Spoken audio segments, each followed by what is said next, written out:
Hi all of you. So today we'll solve this question. An observer can see through a small hole on a side of a jar. तो ये एक small hole है, बहुत छोटा सा pin hole. At a point at a height 15 centimeter above the bottom. तो इस height को देख पा रहा है वो, जो कि बॉटम से 15 सेंटीमीटर ऊपर की हाइट पे. The hole is at a distance 45 centimetre. तो होल करीब 45 सेंटीमीटर पे. When the jar is filled with the liquid up to 30 centimeter, the same observer can see the edge at the bottom of the jar. तो जब इसमें जो दो scenario है, मैं आपको दोनों ड्रॉ करके बताता हूँ. तो क्वेश्चन को समझना बहुत जरूरी है इसमें. तो इनिशियली यहाँ पे ये एक बॉटम है और यहाँ से ये कुछ देख पा रहा है इसको. टॉप एंड को देख पा रहा है जब खाली है पूरा कंटेनर. अब इस कंटेनर में हमने भर दिया पानी 30 सेंटीमीटर तक. तो अब क्या हुआ, इसकी वजह से, पानी भरने की वजह से सेम उसी हाइट से ये इस बॉटम को भी देख पा रहा है. Because obviously due to some refraction phenomena, है ना. और ये रे पहले, और यहाँ पे एक्चुअली ये पिन होल है, ये बहुत स्मॉल होल है. मतलब ऐसे मान सकते हैं कि इसी डायरेक्शन में रे जाएगी तो इससे पास करेगी. तो पहले इस पॉइंट से पास हो रहा था, टॉप पॉइंट से, और अब यहाँ से पास होने लग गया है. तो एक्चुअली यहाँ पे रिफ्रैक्शन हो रहा है. तो एक काम करते हैं, पहले हम बात करते हैं इनिशियली क्या हो रहा था. तो ये जो हाइट आपको गिवन है इस बॉटम से, दिस इज एक्चुअली 30. और ये जो डायमीटर रेडियस ये भी 15 गिवन है, तो ये टोटल भी 30 होगा. तो अगर ये एंगल निकाल लें आप, तो एंगल निकल के आएगा 45 डिग्री. और ये भी सिमिलरली 45 डिग्री निकल गया है ना. अब जब आपने इसमें आधा पानी भर दिया, ठीक है, तो अब देखते हैं अब क्या होगा. अब ये जो हाइट है हमारे पास, ये वाली, ये 15 है ना. और जो ये हाइट है, जो ये एंगल हमारा फॉर्म हो रहा है, जो ये लाइट रे जा रही है, लाइट रे अगर को इससे मिलना है, अगर इस आई से, तो लाइट रे का एंगल हॉरिजॉन्टल से 45 होना पड़ेगा. तो ये एंगल 45 ही होगा, है ना. हम ये बोल सकते हैं, तभी लाइट रे इस आई की ओर जा पाएगी. तो ये भी एंगल 45 ही होगा, है ना.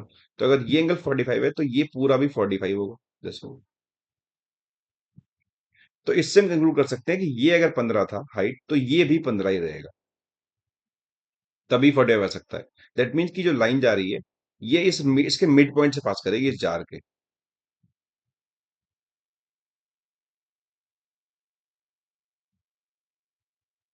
तो actually this is the mid point. ये मिड पॉइंट होगा इसका, तभी ये 15 निकल के आएगा. हमने देखा 45 है, तो ये 15 है, तो ये 15 होना चाहिए.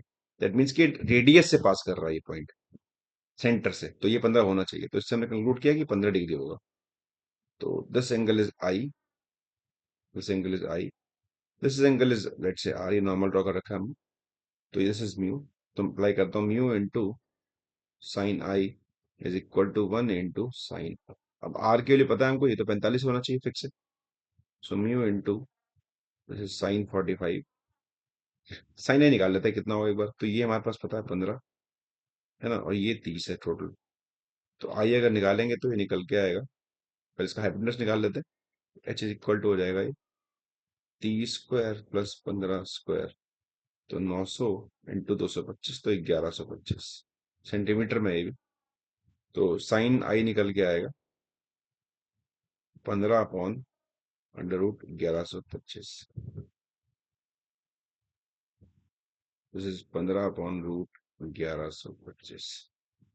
सो this is mu equal to √1125 into by √2/15. तो अगर म्यू निकाले हम लिक्विड का, कितना होगा. तो आप इसको सॉल्व कर सकते हैं एक बार. √1125 divide by 15 divide by √2. This is equal to 1.58. हमको निकालना क्या है वो देखते हैं. हमको हमें निकालना है कि if the effective index of liquid is n/100. तो इसको उसने बोल रखा है कि n/100 है. तो हमको n निकालना है. एक्चुअली n कितना होगा, तो मल्टीप्लाई कर लेते हैं. तो n इक्वल टू हो जाएगा 158. तो आंसर क्वेश्चन इज 158. काफी इंपॉर्टेंट क्वेश्चन है, बिकॉज ये क्वेश्चन एग्जैक्टली डिफरेंट डाटा के साथ एडवांस में आ चुका है. आप आर्काइव चेक कर सकते हैं। तो काफी इंपॉर्टेंट सवाल है। तो इस तरह की और वीडियोस के लिए मुझे फॉलो करें, सब्सक्राइब करें, मेरे चैनल को शेयर करें। Thanks for watching.